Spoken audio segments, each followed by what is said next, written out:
Bom, pessoal, então boa noite aí. Vamos iniciando aí.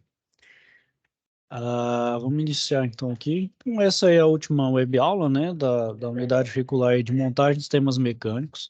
Ainda tem mais uma unidade curricular, que é a de montagem de sistemas de controle e acionamentos eletromecânicos, né? Vou então deixar essa aula gravada aqui, né? E para vocês assistirem, os demais colegas poderem assistir depois, né? Então, vou compartilhar aqui minha tela, né?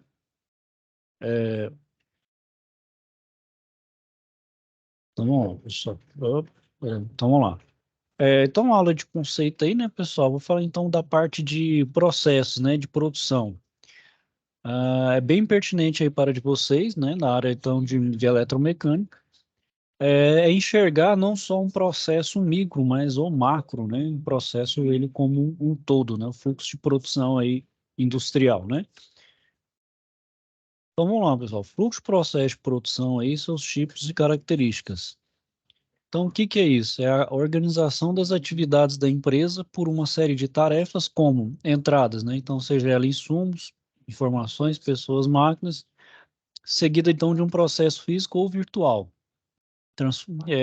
Que é um processo, pode ser transformação da matéria-prima, né? Vamos supor aí uma indústria, entre aspas, clássica, né? Que pega uma matéria-prima e no final dela eu tenho um produto acabado, né? E de informações, pessoal, pode ser simplesmente um software. Um software é uma coisa de manipulação de informação, né? Você tem uma entrada de dados, de dados, e vai sair algo transformado que seria através do meu software, né? Transforma naquilo que eu quero fazer, né? Então, pode ser transformação de matéria-prima, informação e outras coisas, né? Gerando aí essa saída. Então, ela pode ser entrada, então, de uma nova etapa de um processo da empresa, né? Então, você pode formular como um novo recurso, vamos dizer assim, para uma nova etapa desse processo da empresa. Então, esse processo organizacional ele é caracterizado aí por definições de início e fim, o seu objetivo, estar claro que aquilo que é transformado na sua execução, né? Então, ter claro daquilo do seu, né, daquilo que vai ser transformado, definir essas atividades. Definir os indicadores, né, pessoal? Os indicadores aí, as indústrias, vamos dizer assim, a base da indústria, né? Vamos dizer assim, os chamados KPIs, né? Cada KPI ele é calculado de uma forma, né? E é usado também por diferentes setores, né? Por exemplo, a manutenção usa um KPI, que é um indicador de performance da área da manutenção. Tem um indicador de performance que é para produção, né? Um indicador de performance de produtividade, assim por diante. Cada indicador aí vai ser primordial para determinar meus parâmetros dentro da minha fábrica, para fazer as medições, né? Para saber se eu estou sendo competitivo ou não, por exemplo, no mercado, sobre os meus principais concorrentes do meu setor, né? Primeiro, saber os recursos utilizados aí para cada atividade, né? Então, tem que saber para aquela atividade quais recursos que eu vou utilizar, né? Seja eles financeiros, materiais, né? Insumos, etc. Gerenciar os processos e as causas dos problemas conhecidos e acompanhados. Ter acerto, então, quanto às relações com clientes, fornecedores e seus requisitos, então, bem definidos. Ter todo esse meu processo documentado, né, pessoal? Então, a documentação desse meu processo é primordial, né? Com a forma aí de consulta e também para ter um histórico, né? Principalmente desse meu processo. Ele tem que ser mensurável com os seus devidos controles, ter mecanismos de feedback para melhoria, né? O meu processo, né? Seja ele industrial, qualquer outro, ele tem que ter uma melhoria contínua. Então, por isso que eu tenho que ter constantes feedbacks para melhoria, né? E acompanhar essa evolução do meu processo ao longo da execução e ao longo do tempo também, né? Para ver se estou evoluindo, para ver os caminhos, né? Se eu estou evoluindo, né? Se eu estou tendo um retrocesso ou se estou progredindo com esse meu processo em si, né? Então, esses processos aí, pessoal, são classificados em três categorias. São chamados processos gerenciais, ligados à estratégia da empresa, né? São processos de gerência, informação e decisão. estão diretamente relacionados às políticas e às diretrizes das organizações, né? Então, a partir daqueles chamados missão, visão e valores, eles analisam então esses processos para tomada de decisão, né? Seja para tomada de decisão de expansão, de diretrizes, né? E qualquer outra tomada que seja importante para os rumos da minha indústria, né? Da minha empresa em si. Processos finalísticos, né, então, são caracterizados pela atuação da organização e recebem o apoio, então, de outros processos internos, né? Seria, então, entre departamentos, vamos dizer assim, né?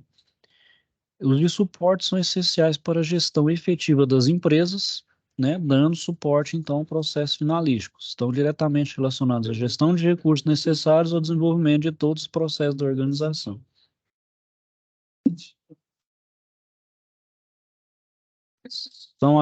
E os processos críticos, né, são aqueles de natureza estratégica para o sucesso organizacional. E ele pode estar, então, pode ser tanto de natureza gerencial, finalística ou de suporte, ou seja, esse processo crítico pode estar em um dos três, ou nos três ao mesmo tempo, ou em qualquer um deles aí, né, em diferentes momentos, né. Então, é um processo que ele deve ser sempre está sendo acompanhado de perto e com muita, como o próprio nome diz, com criticidade, né? Com o máximo de análise possível, que ele pode ser, então, crítico mesmo, né? Crucial aí para o seu processo implantado. Bom, então aqui, ó, os principais termos da gestão de processo, né? Então, tem a cadeia de valor, que seria o conjunto de macroprocessos relacionados entre si, assegurando então o cumprimento da missão da empresa. Os macroprocessos são um conjunto de processos logicamente relacionados, assegurando a produção de bens e serviços, né? O processo é um conjunto de operações que buscam cumprir um objetivo organizacional específico. O subprocesso, que é a sequência lógica das atividades necessárias para a realização de cada processo. Agregado de processos, agregação dos processos por afinidade ou de processos de pequeno ciclo em grupos gerenciáveis. Tarefas é a sequência lógica de ações necessárias para a realização de uma atividade. As atividades são operações ou conjuntos de operações de média complexidade dentro de um processo ou subprocesso que geralmente são desempenhadas por uma unidade organizacional determinada e destinada a produzir um resultado específico. E todos os sistemas, normas, entrada e saída de informações, e os dados, né, que todos os sistemas, normas, entrada e saída de informações que apoiam aí cada tarefa. Então, esses são os principais termos aí, pessoal, que a gente usa na gestão de processos, né? Então, na gestão de processos organizacionais, pessoal, vamos basear-se, então, em alguns princípios que vai visar, então, o desenvolvimento de ações e vão se encontrar representadas na satisfação dos meus clientes, né, que refere-se ao que o cliente espera do produto ou mal da minha empresa, relacionado à qualidade, tempo especificado e preço acertado. A gerência participativa, então, quando a liderança de uma organização procura conhecer e avaliar a opinião dos envolvidos no assunto em questão. O desenvolvimento humano, né, então, com base no conhecimento, habilidades e criatividade, na motivação e na competência das pessoas, que se pode chegar, então, a melhor eficiência, eficácia e efetividade da organização, né? Então, o desenvolvimento humano está ligado, então, aos meus recursos humanos, né? A forma de desenvolver o meu pessoal, o meu time, né? E com essa relação de satisfação dos clientes, né, pessoal, é a razão de existir aí de uma indústria, de uma empresa, né? É obter lucro e para obter lucro você vai ter que ter uma satisfação dos meus clientes, né? Seja por uma relação de uma venda de um produto, uma provisão de serviços ou qualquer outra coisa, né? Então eu preciso visar o meu lucro principal e a satisfação dos meus clientes. Também utilizar uma metodologia padronizada, né? Então é importante ser fiel aos padrões e à metodologia definida. Poderá então ser constantemente melhorada, persistindo na sua aplicação para evitar desvios de interpretação e alcançar os resultados esperados. Quem melhor então aplica essa parte de metodologia padronizada, pessoal, são os japoneses. Eles são extremamente rigorosos em relação a isso. Você pode ver aí que vamos colocar aí no mundo dos carros, né? Por exemplo, os Toyotas, Hondas são carros extremamente padronizados, né? Que seguem então todo um rigor, principalmente de qualidade, né? para justamente alcançar os resultados esperados e a melhor confiabilidade, né? Que a gente sabe que a Toyota tem uma confiabilidade altíssima, né? Outra é a melhoria contínua, né? Que é o aperfeiçoamento contínuo dos processos organizacionais, mantendo o foco no resultado, que deve ser um dos objetivos permanentes da organização. A informação e a comunicação, né? Que é divulgar os resultados e compartilhar a informação internamente é fundamental para o sucesso da gestão por processos. Então, né, pessoal, por exemplo, dentro da fábrica ou do meu escritório em si, o que que eu preciso? Sempre ter essa divulgação de resultados, né? Que é uma forma de dar um norte, né? Para saber se todos estão no caminho certo ou se estamos desviando do caminho, o que que precisa ser feito, o que precisa ser melhorado para, como diz, colocar o trem nos eixos, nos trilhos, né? Então, essa informação, essa comunicação interna é muito importante. E a busca da excelência, né, pessoal?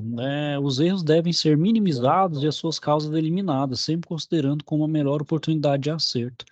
E excelência, então, vai estar associada às melhores práticas reconhecidas como geradoras de resultados, visando a identificação e ao aprimoramento de oportunidades e melhorias da organização.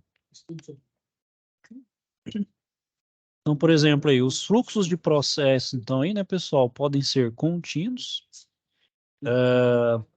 descontínuos, produção por fases ou por encomenda. O tipo de produto fabricado está sempre relacionado com o fluxo de produção, tem uma orientação e uma dimensão. Então, aqui eu tenho uma associação entre produto e processo, né? Então, por exemplo, se o meu tipo de processo ele é por projeto, o meu custo de fabricação é alto, né? Como se fosse assim, é um projeto único, né?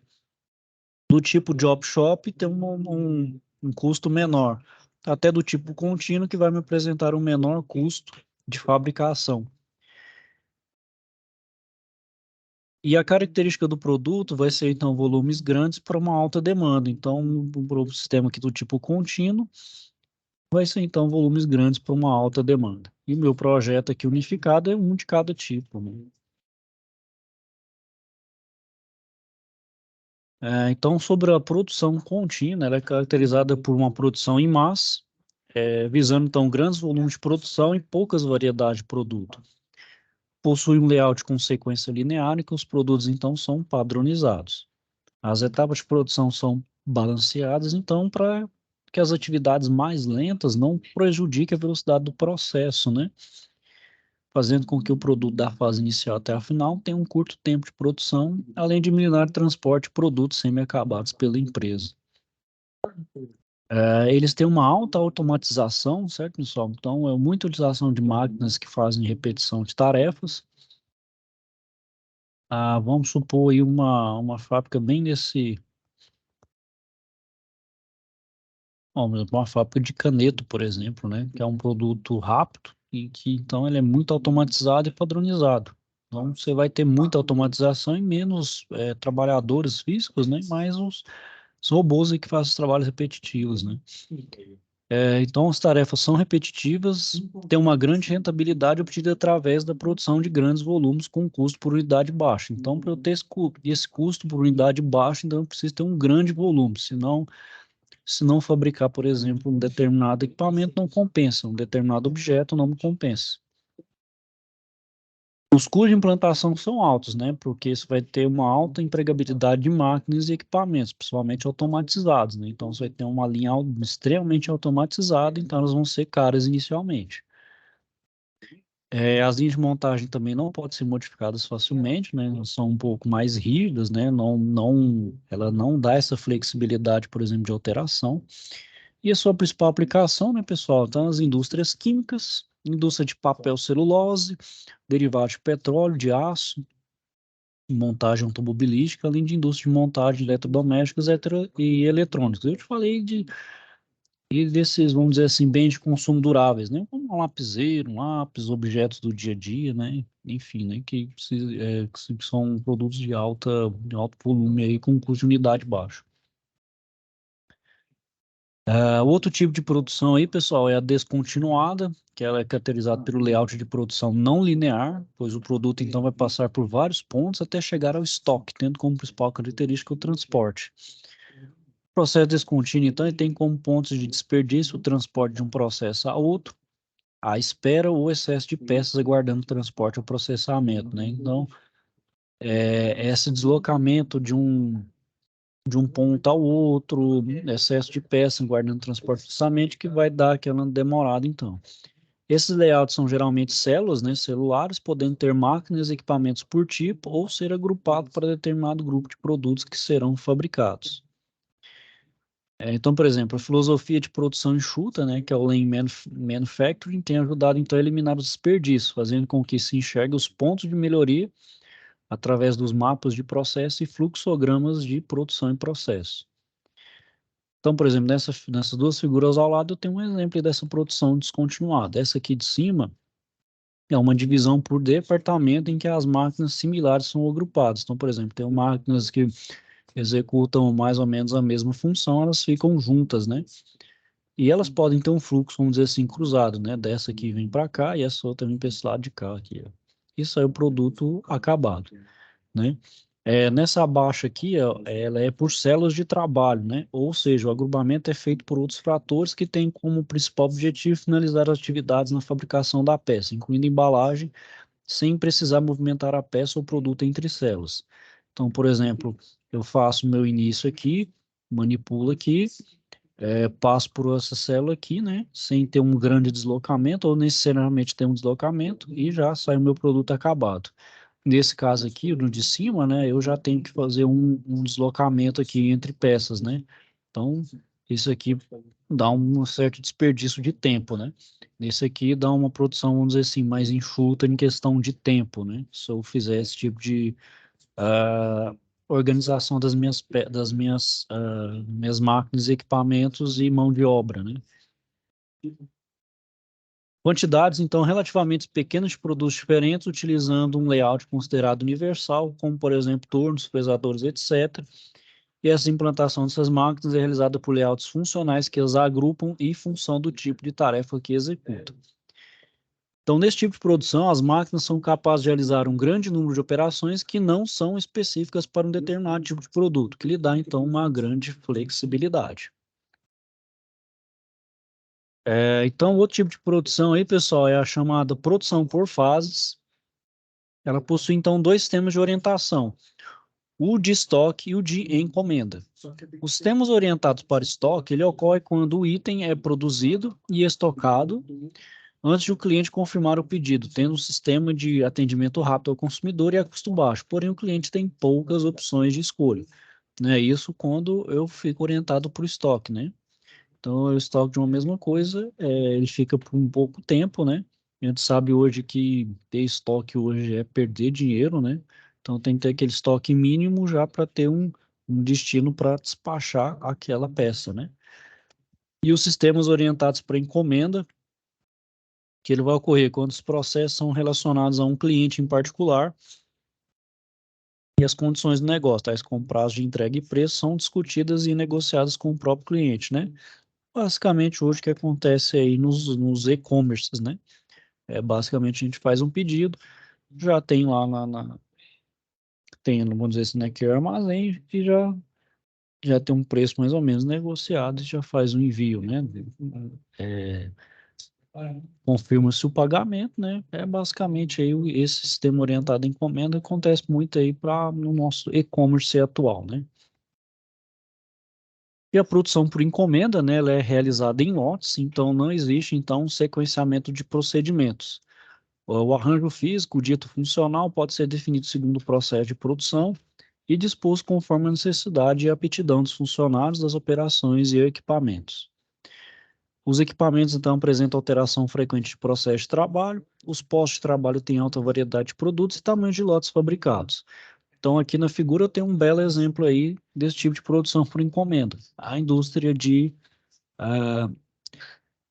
naval, né? Por exemplo, eu posso ter uma encomenda aí de um grande iate, né? Para fim de entretenimento pessoal, né? Um milionário aí, ou fazer um grande navio cargueiro, né? Para transportar aí toneladas e toneladas de containers, né? Então, por exemplo, para eu fazer um iate e para fazer, por exemplo, esse navio cargueiro, eu vou ter um processo básico bem parecido, mas de certa forma os processos vão ser um pouco diferentes, né? Que, por exemplo, um navio cargueiro, o que que eu vou precisar nele? Tamanho, espaço, né? Então, eu preciso mais espaço, né, para poder colocar container e o mínimo ali para poder na navegação, já que é um cargueiro, ele vai atravessar grande distância, né?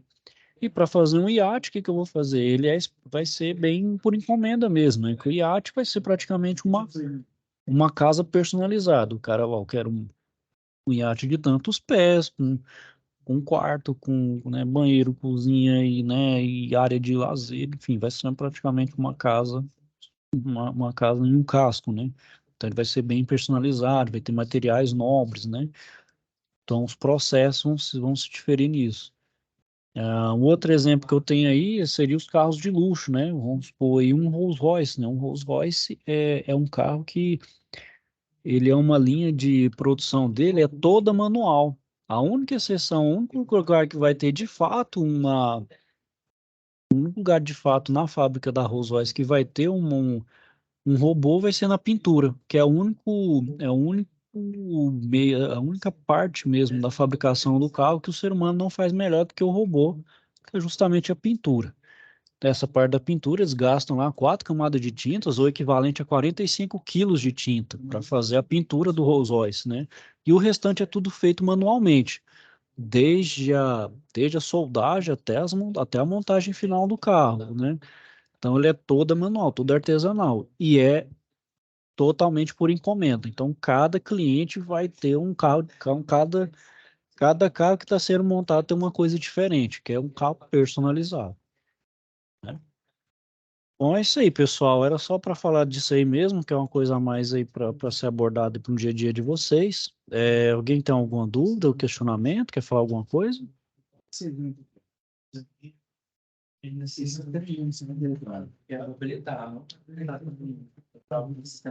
Tudo certo, pessoal? Com relação a SAP, pessoal, alguém tem alguma dúvida, algum questionamento? Tudo ok? Conseguiram fazer certinho?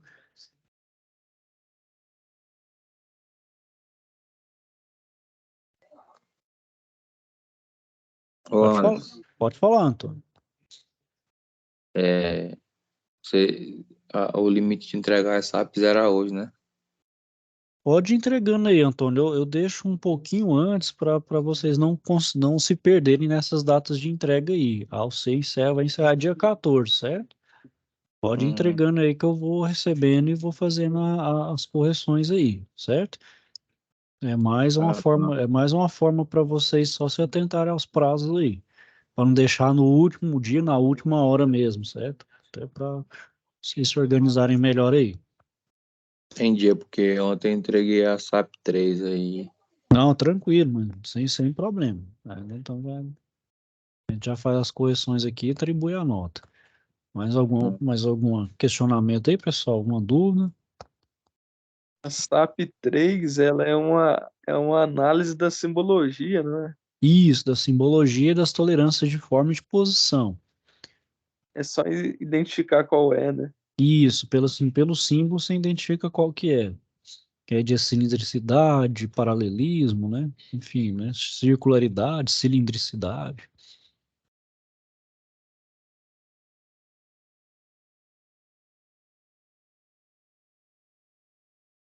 E aí, pessoal, mais alguma dúvida aí?